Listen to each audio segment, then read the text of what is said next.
Good morning, everyone. It is 5 to 9 on Tuesday, the 14th of April, and we are obviously in the car. We are transferring ourselves home for the day to work. Staying at Ben's this week because it's a Bella-free week, and my usual routine is to get up and move myself home. Not for any particular reason other than I would get cabin fever if I stayed at Ben's to work and sleep. So yeah, we're just moving home, and I've got the added benefits at home of my coffee machine and also my treadmill, which serves as my walking desk for some, at least, of the working day, which is fantastic when I am constantly sitting in front of a computer. So that is what we're doing. We're moving home. You will have noticed as well that you are actually seated a little bit higher than usual. Usually when I vlog in the car, you are sitting sort of on my dash just behind my steering wheel, which isn't fantastic because obviously every time I turn the steering wheel, it obstructs the view. But I've bought myself a new camera, and it just so happens to come with a windscreen mount, and so I can see myself, I can see I'm in shot. I haven't played much with this camera yet though, so I'm hoping that the quality of footage is good. I have seen other vloggers and that use it on YouTube and did my research before buying this, and it all looked really good, but like I said, I just haven't myself played with it. So let's have our fingers crossed that this works out, because I don't think I can return you otherwise. But I'm quite enjoying having you at a higher point, and not having to worry about my steering wheel kind of blocking the view and breaking up the momentum. So it's obviously a bit unusual for me to start a vlog on a Tuesday. Usually I like to vlog the weekend and leave my weeks free, just because they can be a bit manic with work and school and just family time and that in general. Plus a lot less kind of happens during the week as well, if I am being completely honest. Object on road reported ahead. Oh, something on the road. Anyway, I have though not vlogged this weekend, and instead I thought I would pick up the camera today because we have a very exciting appointment. We have a very exciting appointment happening at 10:15. So for those who have been following me for some time and watching my videos, you would know that I've been battling with pigmentation on my forehead and the tops of my cheeks. The pigmentation is a result of some birth control that I was taking a few years ago. It threw my hormones completely out of whack. It was such a terrible ride being on this birth control, and I'm still having to deal with the aftermath now, which it just blows my mind how much something like that can just impact your life so quickly but stay for so long. So anyway, we have tried in the past a few different treatments. We tried the bio-repill, we tried Cosmelan, which that recovery's on my channel still, so if you want to go watch that, then do so.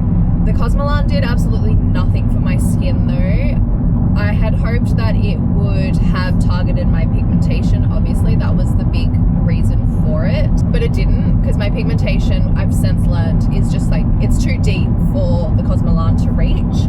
So that was a bit of a bummer. That was a bit of a waste of money, and extremely frustrating obviously, because it has quite a bit of downtime and quite a bit of like ongoing treatment afterwards, which obviously just did nothing. So if you are interested in it though, go and watch it, just so you're prepared about like the whole process. But then following that, I kind of realized that I would have to actually start looking into lasers, and I'm not one of those people who feels comfortable with like those big heavy duty CO2 lasers that completely resurface your skin. I don't think I need to do that yet, and so I've been trying. I had tried another laser called LaceMD, which I did 3 sessions of that And then the girl that was doing that, she actually was like, oh, I don't know if this is actually the right laser for you. But obviously we had to trial it and give it a few sessions. So that was a bit of a bummer, but she's like, we can continue treatment, but I don't think you're going to get the results that you want if we continue. So you're just kind of wasting your money. So we stopped that. But in the months after that, I noticed that actually it had significantly broken down some of my pigmentation. It used to be a big cloud, essentially. Like that's kind of, it looked like a birthmark, but like deep under my skin. So it was like a shadow on my skin, and it still is, to be honest. But it used to be like one big blob, but following Lace MD, it actually had started to break down in spots. And so now I actually have like normal skin in and amongst my pigmentation, which is fantastic. But obviously, like she said, not the results that I wanted, because obviously I want it all gone. So she recommended another laser. I can't remember it off the top of my head, but I think it's like got a Q in it or something. Anyway, I did my research into other pigmentation lasers, and that one ranked really well. However, there's like a better version of it now. It's called the PICO laser or something along those lines. Anyway, apparently the PICO laser targets a whole bunch of different skin conditions. You just have to change the settings on it. Obviously not me, the nurse. But anyway, it's meant to be better than this Q laser thing that this Lace MD nurse had recommended. So I went and had my consult a few weeks ago, and today is the day that I actually get to start my treatment. I think it's one session every like 4 to 6 weeks from memory. I can't quite remember. She'll tell me today. But the reason why there was a big gap in between my consultation and my actual first treatment appointment today is because you have to start using a pigment inhibiting serum. So when I had my consultation, I bought that, and you have to use it for 4 to 6 weeks before they'll actually do the treatment on you. And honestly, like I'll go through kind of what my skin routine is in this vlog, but later on. But I don't know what's in this serum, but it is magic. Like I feel like I wake up every day and I have less pigmentation just from the serum alone. Obviously I'm going to continue with the laser because I'm impatient and I just want to get it away. Like I feel so positive about this that I just want it done now. But yeah, this serum is incredible, and so I'll have to show you it later. Like I said, I don't think I'll be able to like actually show you my routine tonight, because obviously post laser you've got to treat your skin a little bit differently.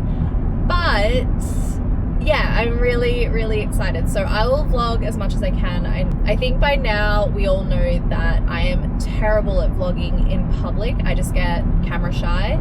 And so I will try. And that's actually part of the reason why I bought a new camera as well, because this camera is so much smaller than my other one, the big vlogging camera that I have. Plus it's more discreet than using my phone in public as well. It literally fits into the palm of my hand. Like it is tiny. And it comes in 2 parts actually, this camera as well. And when I have them separated, I've already gone through periods of time where I have no idea where I put either part because they are so small, which is kind of cool. But now I'm digressing, but I do really want to take you along as much as possible, and if not for the actual appointment, because I also don't know how painful this is going to be. She reckons it's less painful than the Lace MD, which, to be honest, it wasn't bad. It was just one of those things where you're like, you're lying there and you're like, I'd rather this actually stopped now. Like, this isn't fun for me. So it wasn't too bad in terms of like pain. But she reckons this one's not as bad. So we'll see. We'll see.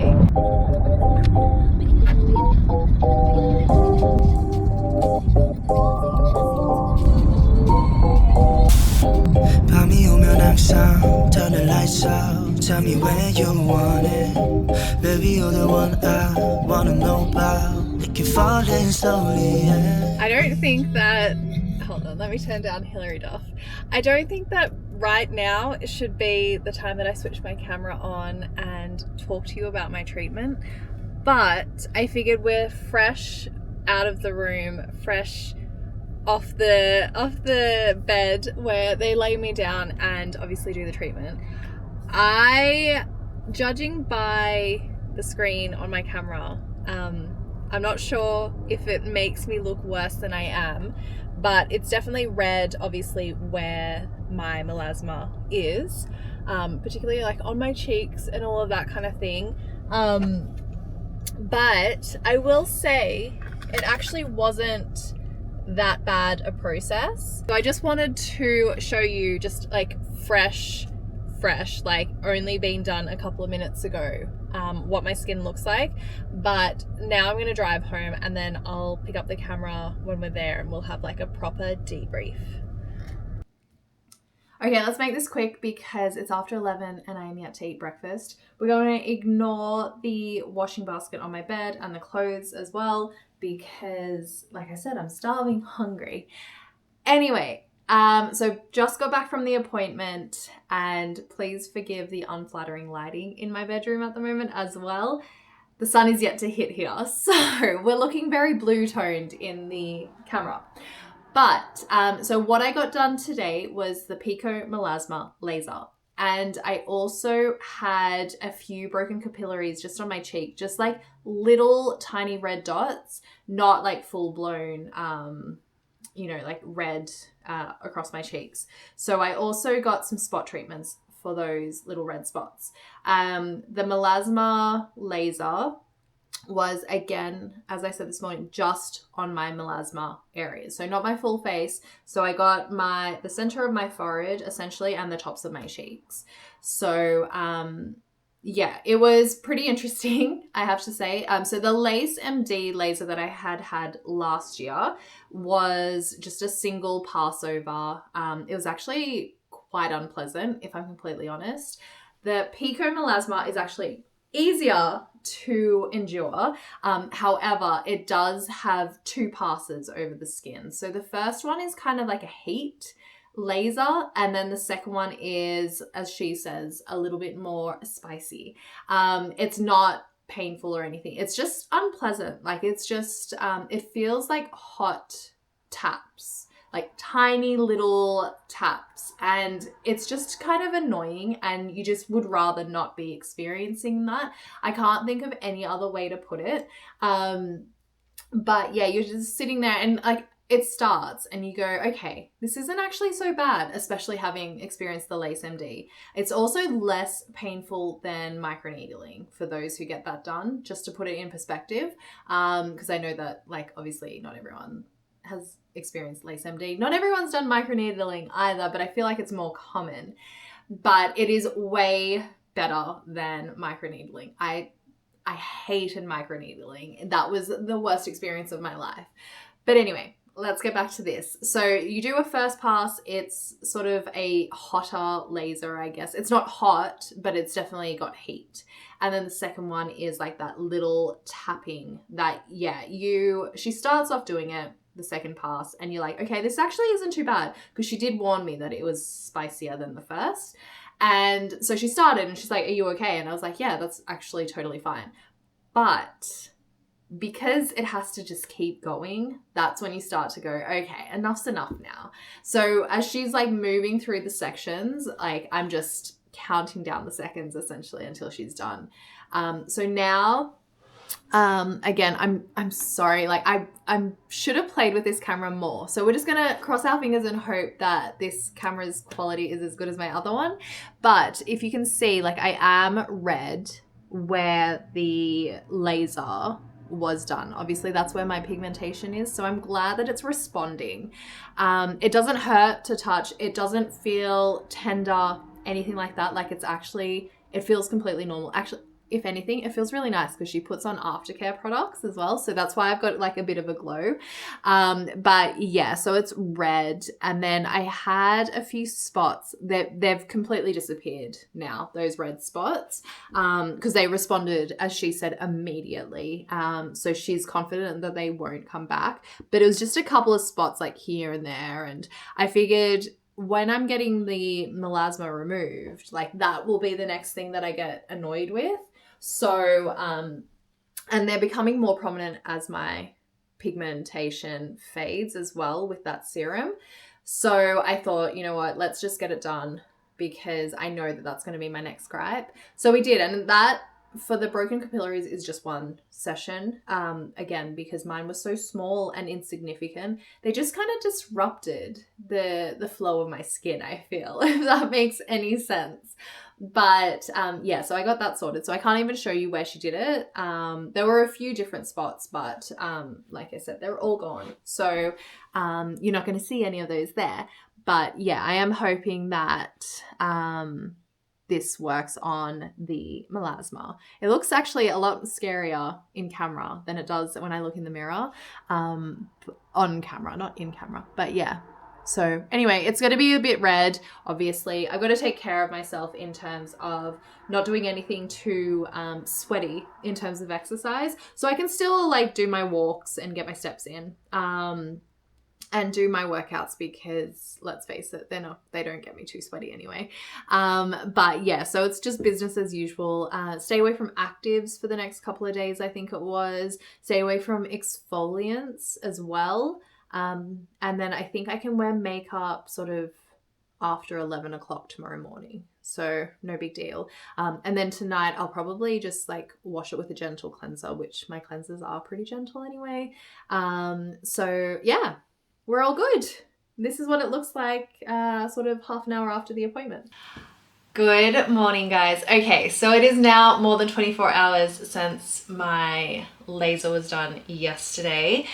And to be honest, I thought that this vlog would be a little bit more eventful when it came to recovery. But this laser is fantastic. There is minimal downtime, and so I don't actually have that much to report to you in terms of recovery. I'll come closer so that you can see what my skin looks like, but I mean, it looks pretty good and pretty normal if I'm completely honest.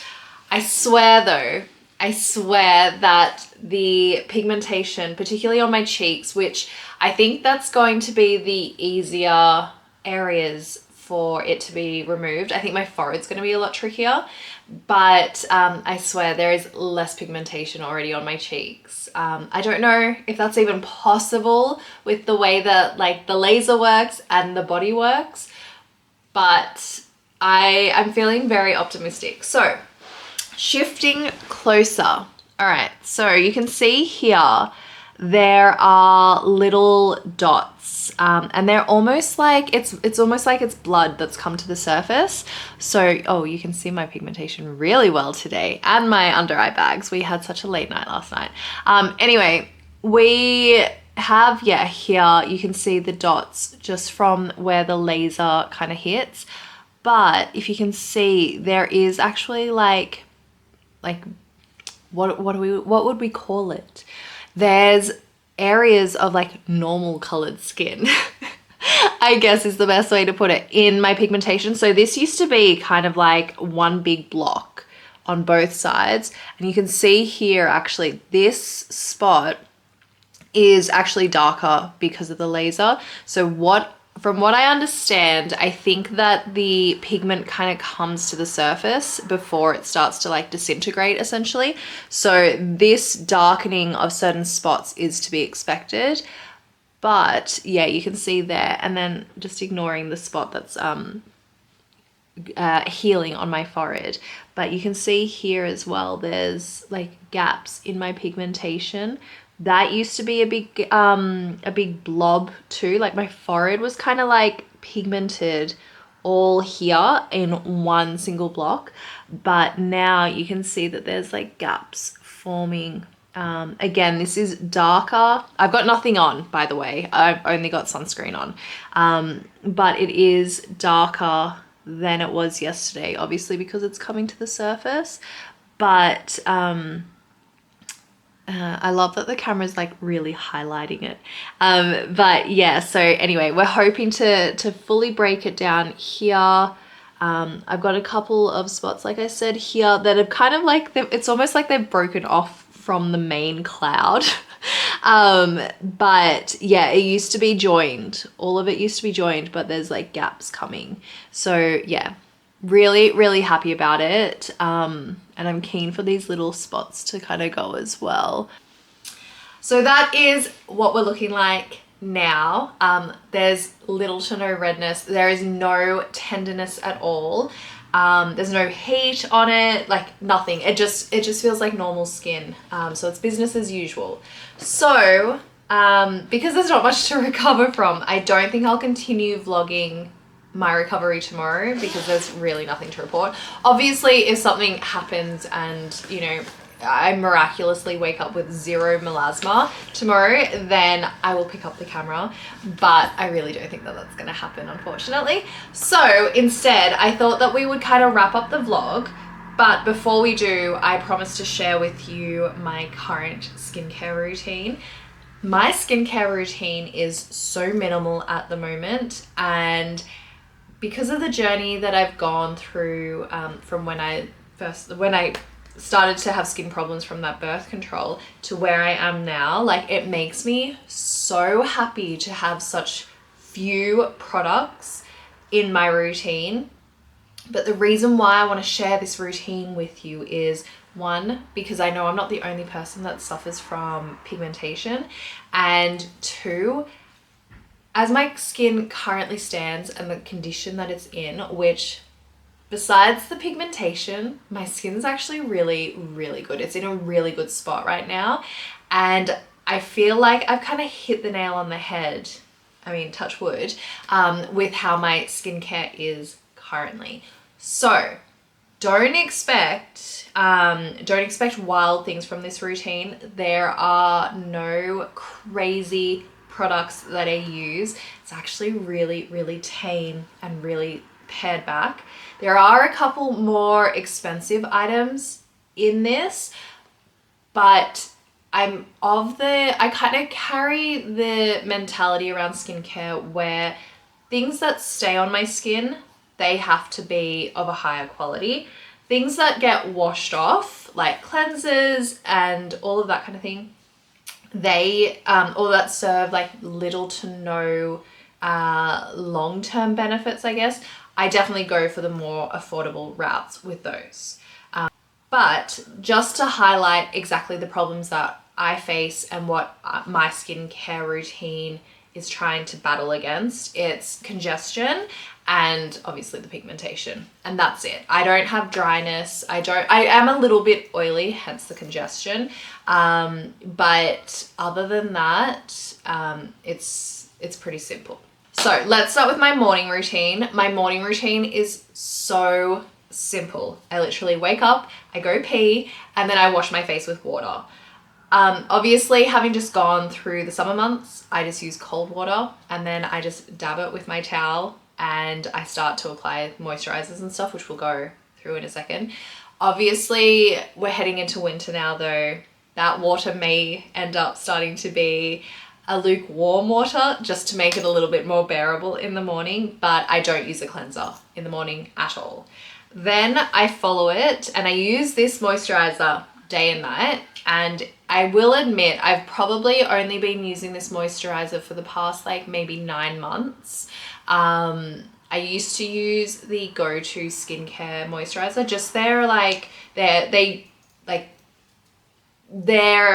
don't even know what you call it. It's like their original moisturizer. So they have at least 3 face moisturizers now. They have like a light one, which I tried when my skin was like really going through the breakout phase, because I thought that I still needed moisture, but I didn't want anything too heavy for my skin. And even during that phase, I found the light moisturizer was just way too light and didn't moisturize my skin as much as I wanted.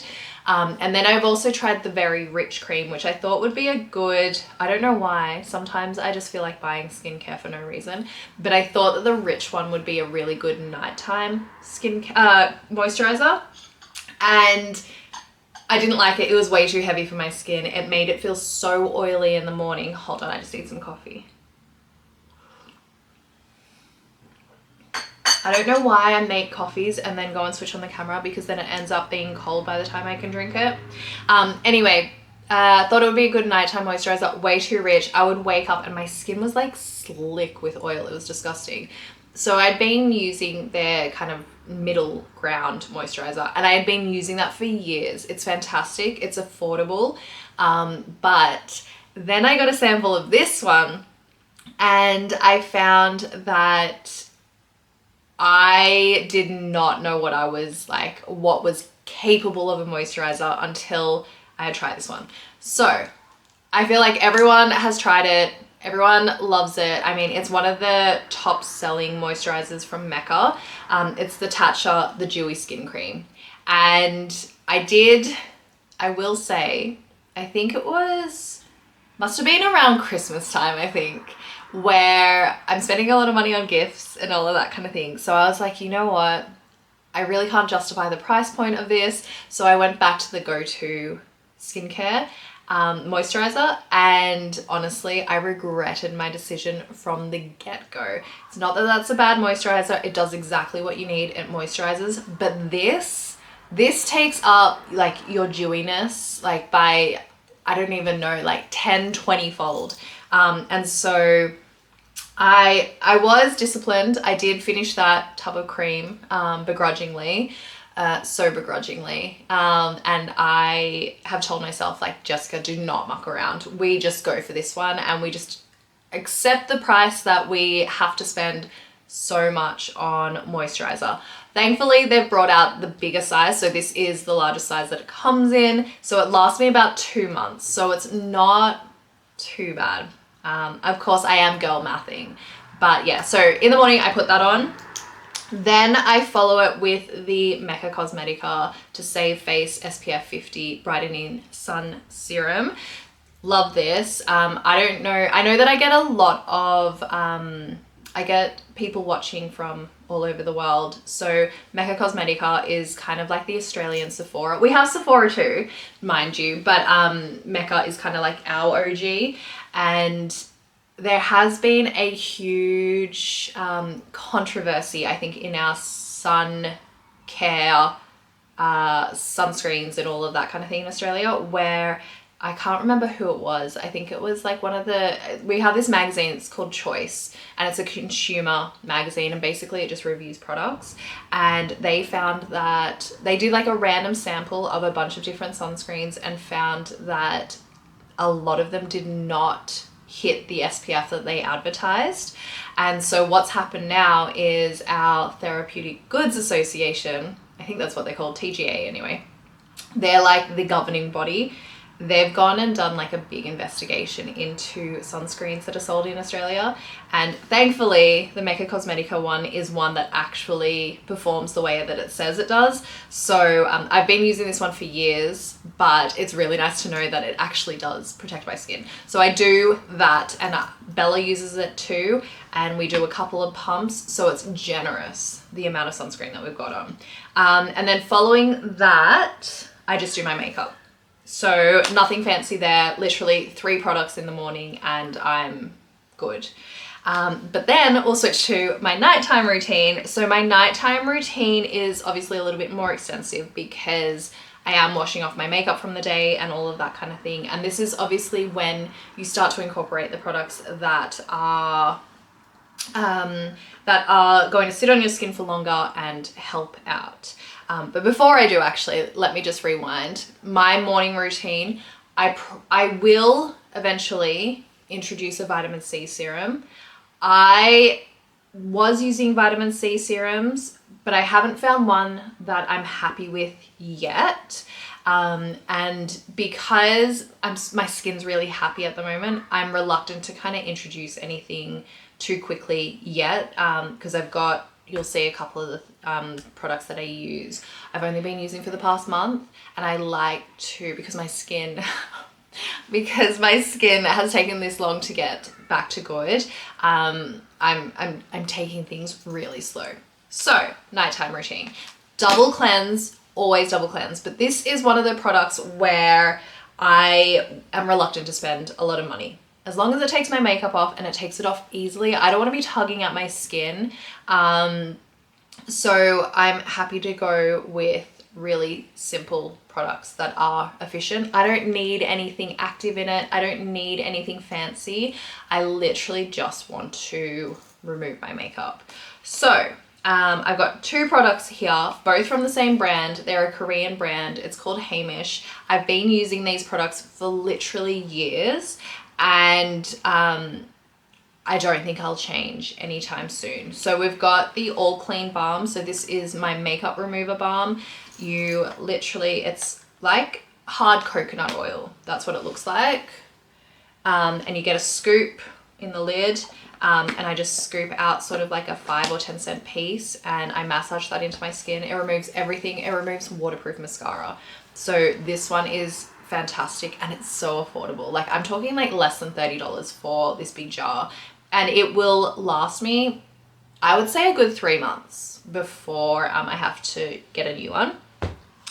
Then I've got the Hamish All Clean White Clay Foam. So obviously with my congestion, I like to use clay products, and this one's really gentle, really easy to use. Bella actually uses it too, because obviously she's wearing sunscreen in the day, so I want her to wash it off at night.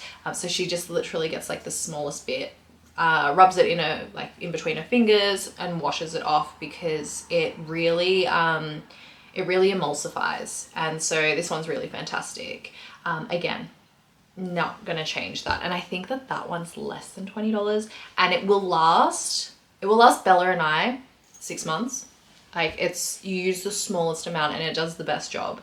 I will say that because of my experience with the moisturizer and not realizing what I was missing out on, I did buy the Tatcha oil cleanser to try in place of this. I can't justify it. And you know what? I don't think it does as good a job as the All Clean Balm, which is a quarter of the price, maybe even less. So I do branch out and try things occasionally, but it takes a lot for you to change me and make me buy your products repeatedly as a consumer. And then next I will use the Beauty of Joseon, which I think it's Korean. It's Korean or Japanese. Oh no, it's Korean, made in Korea. And I use this Revive Eye Serum, Ginseng and Retinol. And I just dab it on my eyes. Honestly, do I need an eye cream? Have I seen a difference? Not really. Did I buy it though? Yes. Will I use it all? Yes. So we'll see how we go, but I'm getting to the point where I'm a little bit funny with my eyes, and we're looking into, what's the word? We're starting to look at alternative procedures, let's say, to counteract what's happening with my eyes as I get older. An eye cream just isn't going to do it for me, if I'm completely honest. So will I repurchase that one? Probably not. I haven't seen any benefit. So, but it is a nice cream. It is hydrating. If you have dry eyes, it's great. Obviously it's got the retinol. You're not going to see like an instant, like, take me back to my like teens, but it hasn't harmed my skin, so in that respect I guess it's a bit of a winner. But I've never had dry eyelids or anything like that, so anyway, I digress. Then moving on, I will use the Medicate Press and Clear. So this is an exfoliating 2% BHA tonic, gentle release salicylic acid. So this is one of the products that I picked up from the Laser Skin Clinic when I had my consultation, because I was talking about congestion and I was like, what can I do about it? And she said, like, peels and exfoliating toners like this are your best bet. not lasers, nothing like that. So on her advice, I picked this up. I literally use it every night. I just put it on a cotton pad and wipe it all over my skin. Obviously I can't use it right now after the laser, but I think in a week I can. So, but I will admit, actually last night, because I'd run out of this and I was waiting for my appointment, last time I just bought a little like travel size one just to try, because again, really precious about my skin. But I use it every night, and last night, because I was so happy that I got it back, I was doing it on the areas that obviously the laser didn't touch, because I love this product. It is so good. I used to have to do quite a lot of extraction, which I know, gross, but I used to have to do quite a lot of extraction on my skin. Since using that, minimal. I used to also have to do a mud mask and leave it on my skin for a good like half an hour, which I know people won't recommend, but it didn't harm my skin. It actually really helped. So I would have to do that, like, I would have to do it at least twice a week before using this product. This one is fantastic. And I have tried many exfoliating solutions, and this is the one for me. So it is a little bit more expensive, but it's still reasonably priced. Like, we're not looking at kind of like Tatcha prices, which is quite good. But anyway, and then I will follow it up every single night. This is the serum that I swear is made of magic. This is the Synergy Practitioner Vanish Brightening Serum, and this one is specifically for pigmentation. This is the one that I had to use for the last month before they would even do the laser on my skin. So what it does is it balances uneven skin tone, but it is it prevents the skin from creating more pigmentation. So that's why you had to use it in the lead up to my laser appointment.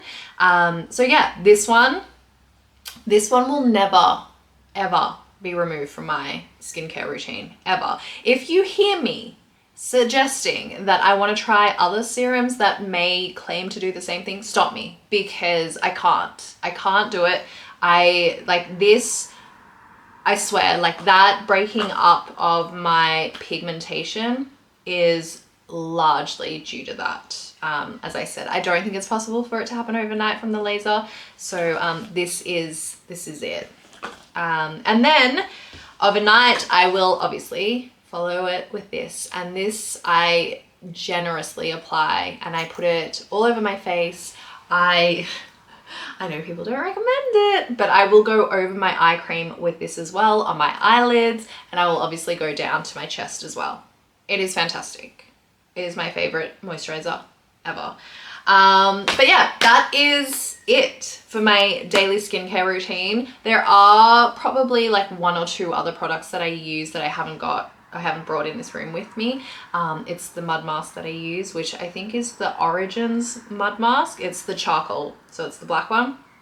And then occasionally I will use I think it's Kate Somerville. Yes, Kate Somerville, physical exfoliator.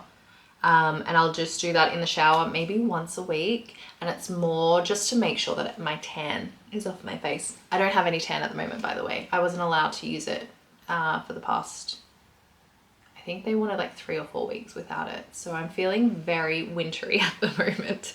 But anyway, that is, and then on my lips, which I've left it at Ben's because obviously all my toiletries, like, I remember to bring this with me this morning specifically for this video, but I use the Elizabeth Arden 8-hour, I think they call it 8-hour cream, but it's the balm, and that goes on my lips morning and night after I brush my teeth, because it makes it so hydrated. I never have dry lips because of it. I will admit I rarely had dry lips before I started using it, but I've been using that product for years now. Like, I'd say I'm going on like 3 or 4 years using that morning and night. It is fantastic.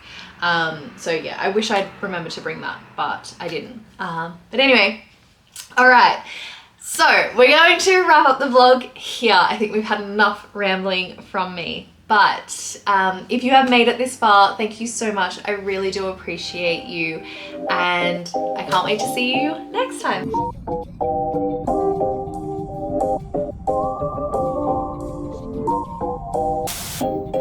밤이 오면 항상 turn the lights out. Tell me where you want it. Baby, you're the one I wanna know about. We can fall in slowly, yeah. We don't need to do the talking. Get into it, baby, softly, yeah. Yeah, I'm using the app. Yeah, what's the code? FI75. Yeah, that's the last one. Great, thanks. Great, thank you. You got me singing like